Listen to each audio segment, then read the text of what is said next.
Hey guys, in this video, I will show you how to fix Outlook search not working. Alright, so let's begin. It can be frustrating when you're trying to locate an important email and the search feature fails, but there's a reliable way to resolve it. Start by opening Outlook and making sure you're using the classic interface. Once inside, go to the top left corner and click on the File menu. From there, select Options to open the Settings window. On the left-hand side, click on Search, since this is where the relevant settings are located. Within the search settings, find and click on Indexing options. This will open a new window that shows how Outlook data is currently indexed. From there, click on the Advanced button to access more detailed settings. In the Advanced window, stay within the troubleshooting section and look for the option labeled Rebuild. Click on it to begin rebuilding the search index. This step is important because it refreshes the database Outlook uses to locate emails. After selecting Rebuild, you'll see a confirmation message.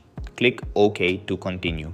Keep in mind that this process may take some time depending on the size of your mailbox, as Outlook reorganizes all your emails and attachments into a searchable format. Once the rebuilding process is complete, restart your computer to ensure everything updates properly. After rebooting, open Outlook again and test the search feature to see if it's working as expected. As a final check, you can go to the search bar in Outlook, open Search Tools, and view the indexing status to confirm that all items have been indexed correctly, and that's it. This is how you can fix Outlook search not working. That's all for this video. See you in the next one. Thanks.